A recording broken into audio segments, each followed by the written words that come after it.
जवान होते ही जिसने जंगल को अपने कंधों पर संभाल लिया, जंगल के जानवरों को जिसने अपना परिवार मान लिया। आखिर क्यों उन्हीं जानवरों ने आज लक्ष्मी बागिन को जंजीरों में जकड़ लिया था? आइए जानते हैं। आज से 20 वर्ष पहले इसी जंगल में लक्ष्मी का जन्म हुआ था।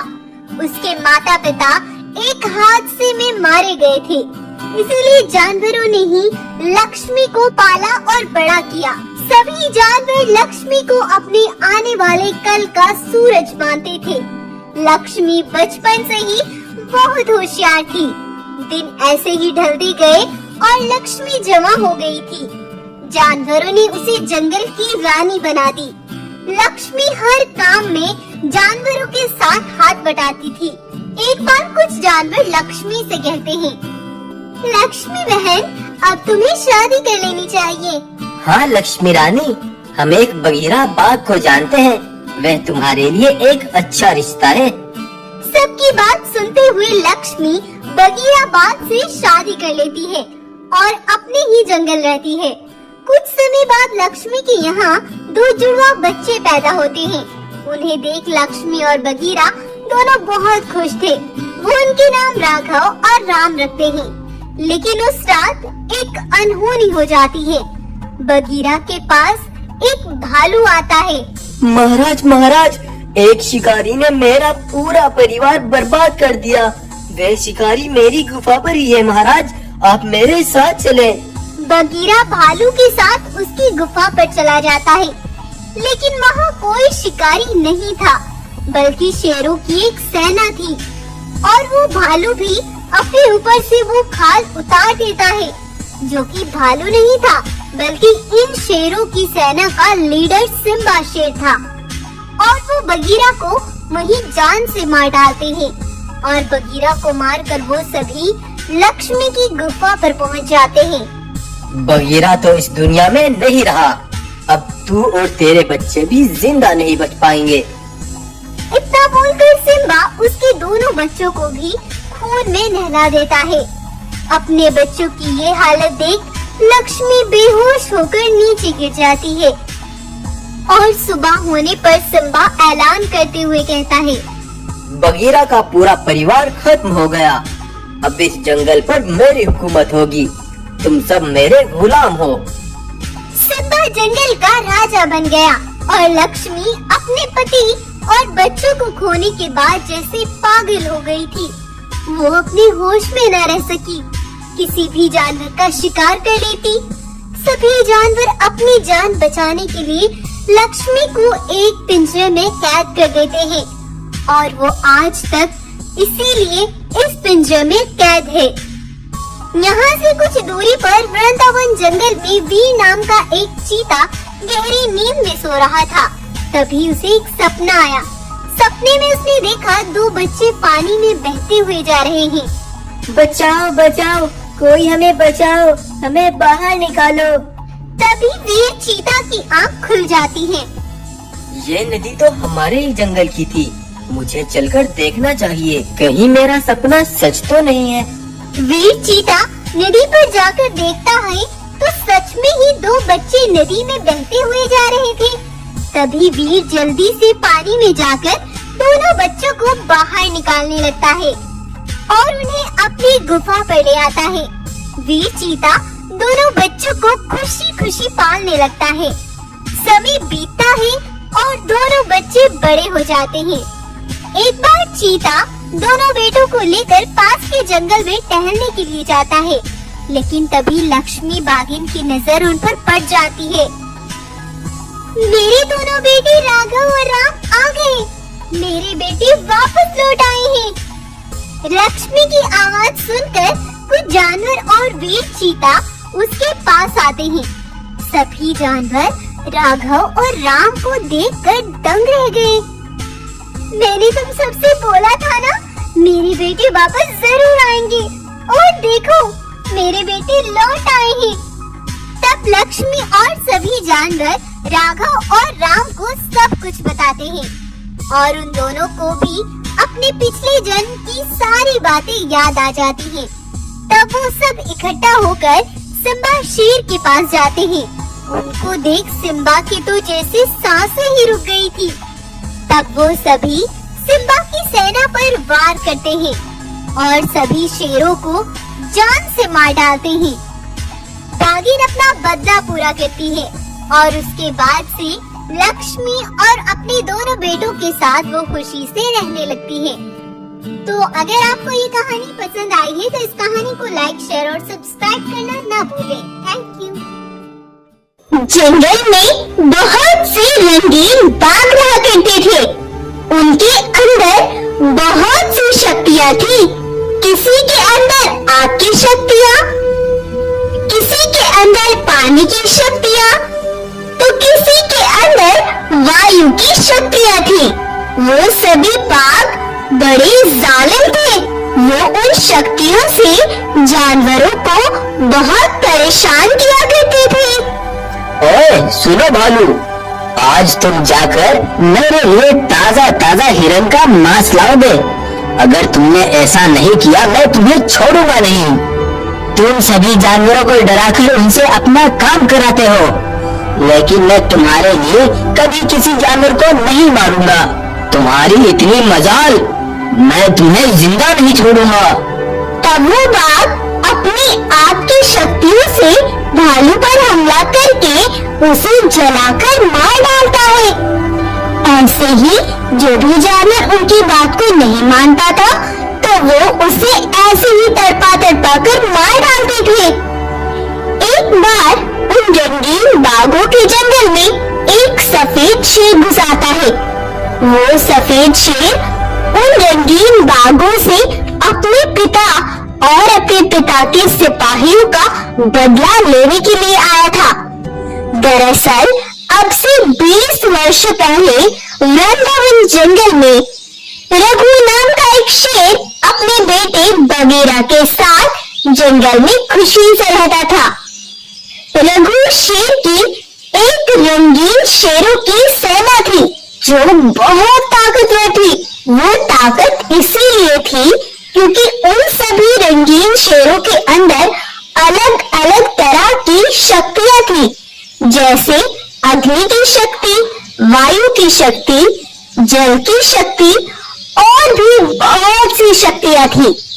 वो अपनी उन शक्तियों से जंगल के सभी जानवरों की मदद किया करते थे। एक बार एक हरे रंग का शेर दूसरे जंगल में टहलने के लिए जाता है।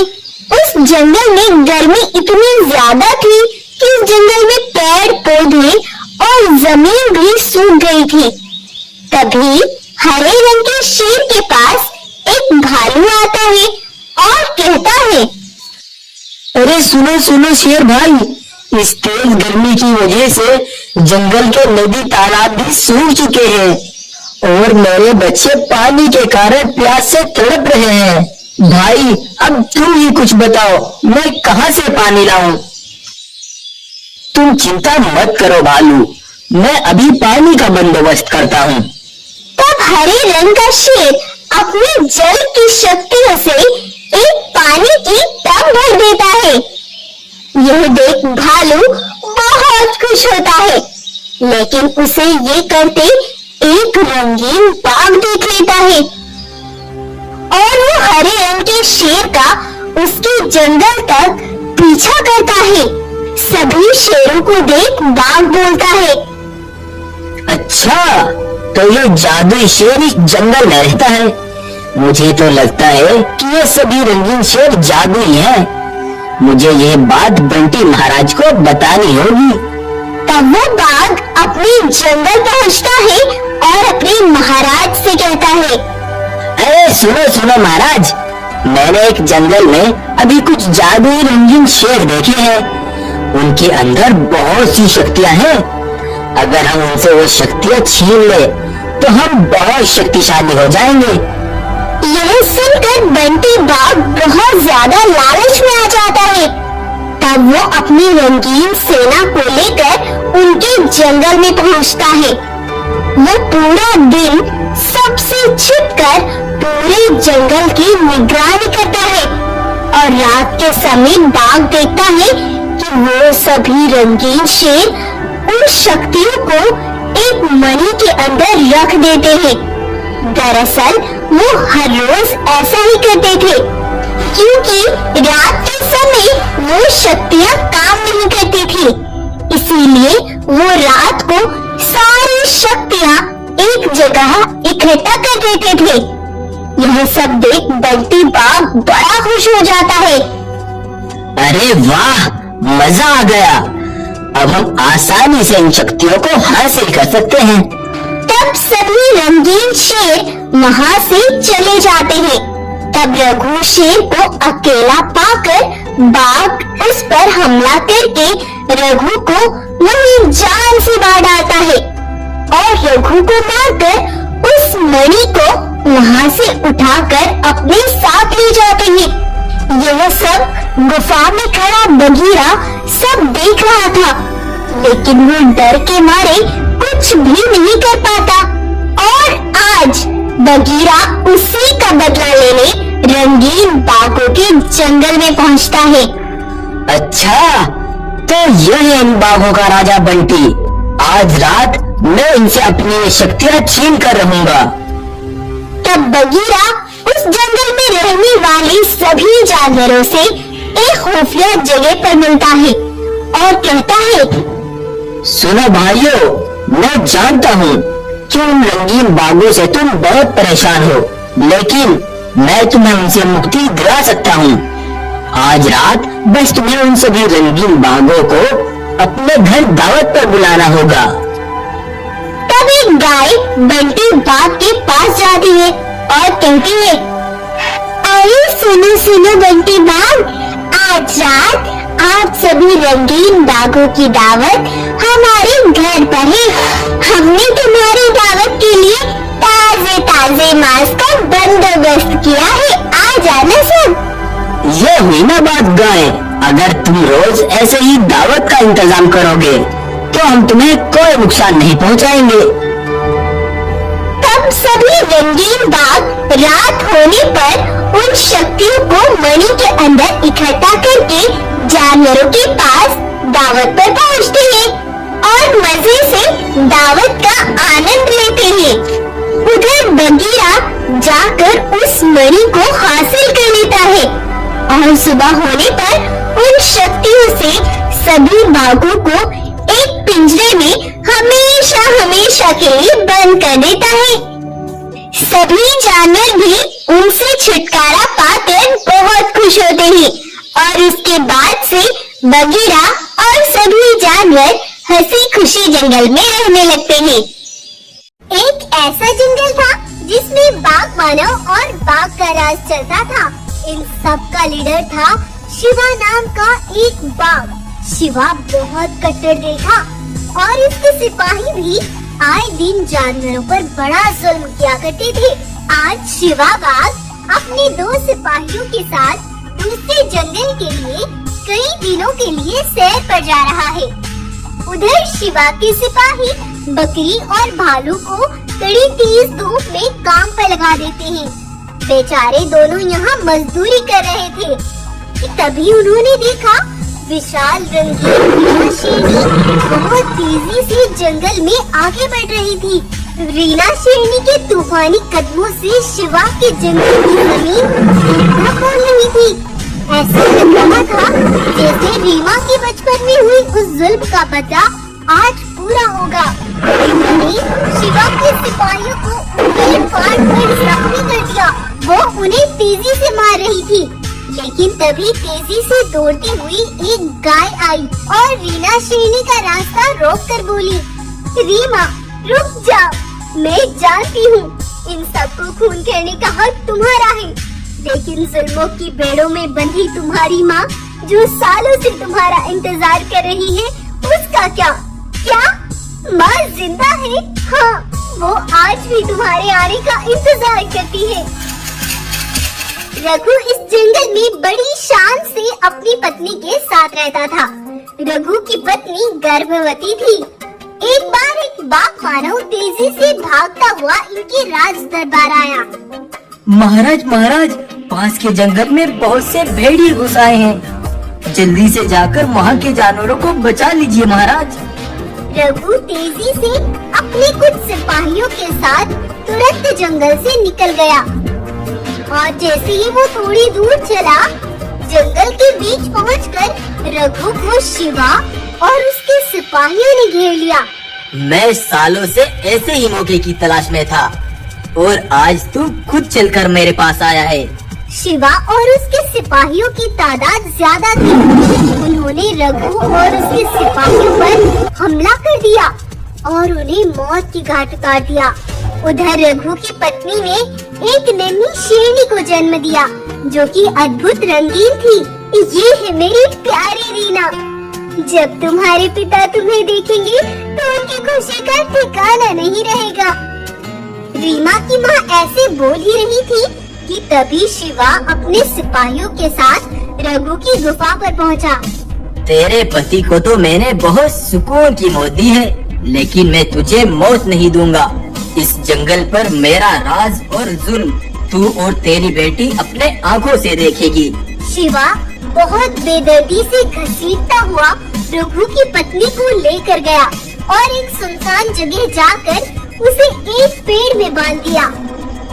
इधर इस गाय ने ये सब होता देख लिया था।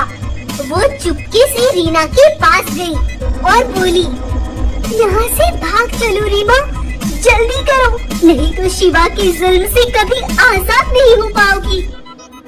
तब गाय उसे अपने साथ बहुत दूर ले गई और अब जंगल पर शिवा का राज हो गया। ऐसे ही बहुत समय बीत गया। जहाँ उधर शिवा के जुल्मों की हद रीमा की माँ पर बढ़ती जा रही थी, तो उधर रीमा भी जवान हो गई और वो एक बड़े तांत्रिक के पास गई। मैं जानती हूँ तुम्हारे अंदर बहुत अद्भुत शक्तियाँ हैं। मैं चाहती हूँ तुम अपनी शक्तियों से मुझे इतना विशाल बना दो जिससे मैं अपनी माँ और पिता का बदला पूरा कर सकूं।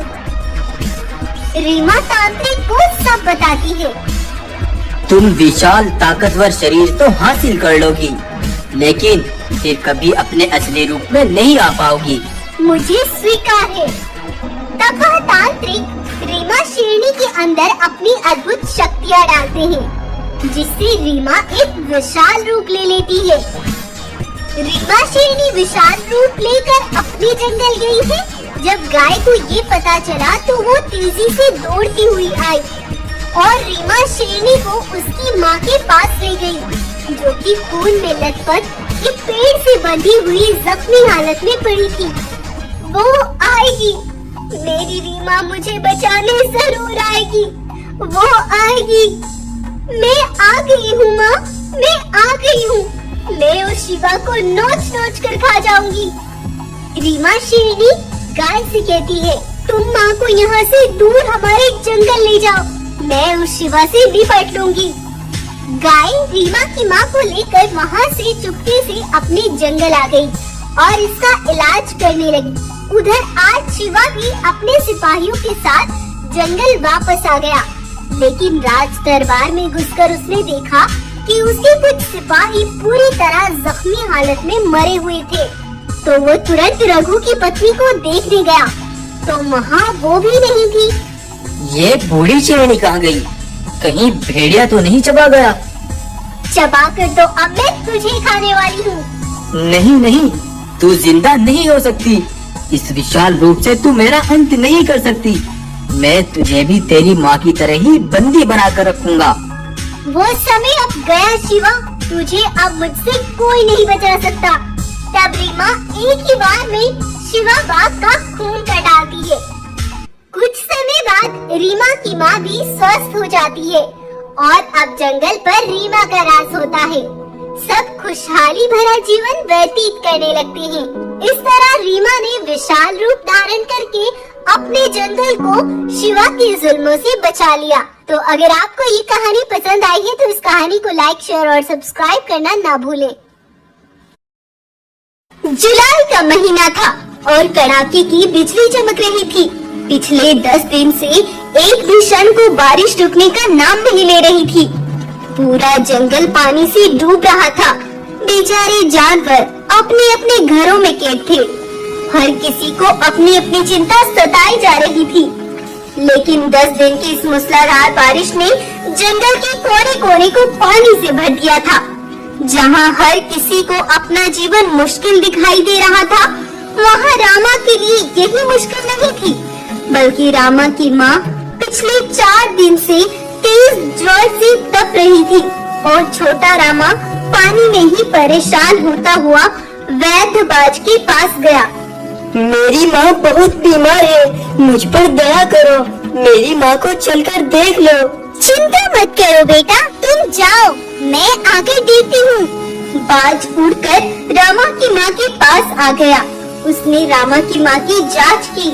तुम्हारी माँ ने पिछले 4 दिन से कुछ नहीं खाया, कमजोरी के कारण इसकी हालत खराब है। तुम्हें जल्द से जल्द कहीं से भी इन्हें भोजन लाकर कराना होगा।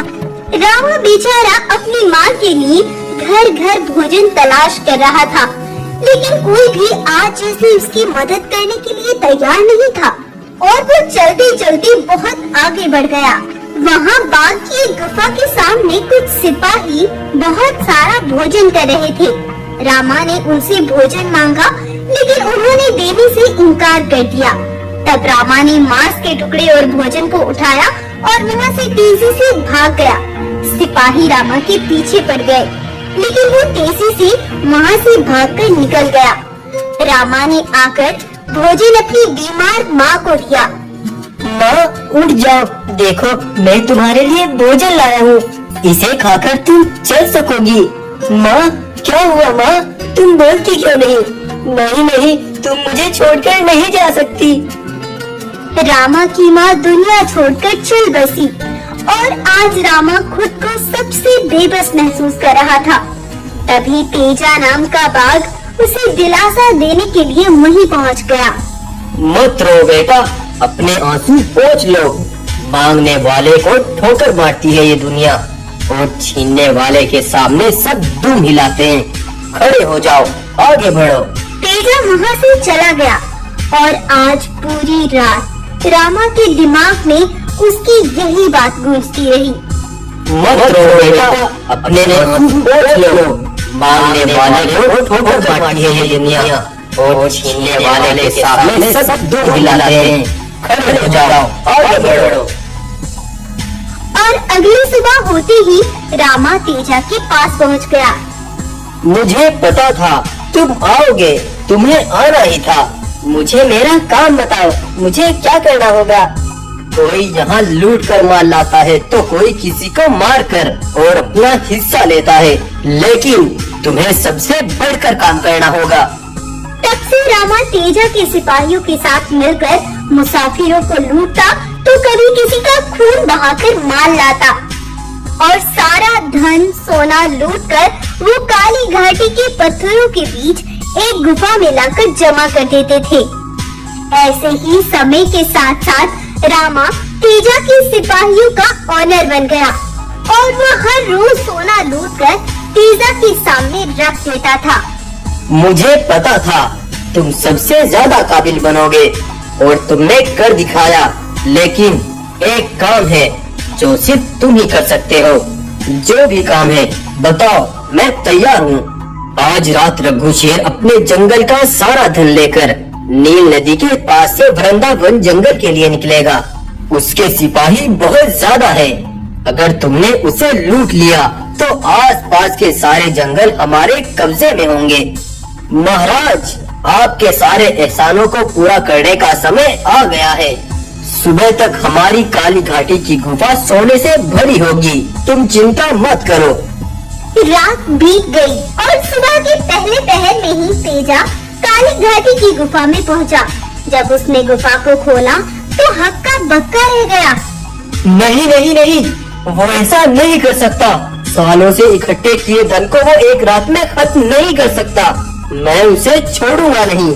दरअसल जब तेजा रामा के पास रघु को लूटने की योजना बनाने के लिए आया था, उससे पहले ही रामा के जंगल की एक गाय उसके पास आई और बोली, रामा बेटा, उधर पत्थरों के पीछे आओ, मैं तुम्हें सच्चाई बताना चाहती हूँ। बेटा, ये तुम क्या कर रहे हो? अपने परिवार को मिटाने वाले के साथ मिलकर क्यों मासूमों के परिवारों को खत्म करने पर लगे हुए हो? मेरा परिवार मारने वाला कौन है? वही तेजा जो तुमसे ये सब करवाता है। जब तुम अपनी माँ के पेट में थे, तुम्हारे पिता मेहनत करके तुम्हारी माँ और तुम्हें पालते रहे, लेकिन एक बार तेजा ने तुम्हारे पिता से कहाँ लकड़ियाँ ढोकर अपनी पीठ को कमजोर कर रहे हो राम। आओ मेरे साथ मिल जाओ और ऐश की जिंदगी जियो। तेरी तरह जुल्मों को बढ़ावा देकर ऐश की जिंदगी गुजारने से अच्छा है मैं मर जाऊं। तो फिर सिपाहियों, इसकी ये ख्वाहिश भी पूरी कर दो। इस तेजा ने बहुत बेदर्दी से तुम्हारे पिता को मरवा दिया और तभी से तुम्हारी माँ भी बीमार रहने लगी। जिस जालिम ने मेरे परिवार को बर्बाद कर दिया, मैंने उसके लिए सैकड़ों परिवारों को मौत के घाट उतार दिया, लेकिन अब बदला सूद समेत वापस लिया जाएगा। इधर तेजा गुस्से से पागल हुआ रामा की गुफा के पास पहुंचा। वहाँ उसने देखा रामा अकेला नहीं था, रघु की पूरी फौज उसके साथ खड़ी थी। तू मेरे कंधों पर बंदूक रखकर मुझ पर ही चलाता रहा, लेकिन जब मेरे जंगल की गाय ने मुझे आकर सच्चाई बताई तो मैंने तय कर लिया कि तुझे बर्बाद कर दूंगा। जब रात में रघु अपनी सेना के साथ माल लेकर ठिकाने पर जा रहा था तो मैंने उसे रोक लिया। तुम तो रामा हो, क्या तुम मुझे भी लूटने आए हो?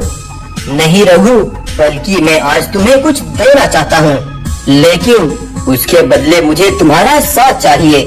तब रामा ने रघु को तेजा की सारी सच्चाई सुनाई। रामा ने सारा माल रघु के हवाले कर दिया और रघु रामा के साथ मिल गया। तेजा अब अकेला पड़ गया था।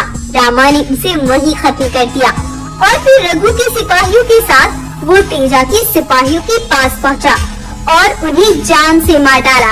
उसके बाद रघु और रामा ने सारा धन दौलत गरीब जानवरों में बांट दिया और सबकी मदद करने लगे।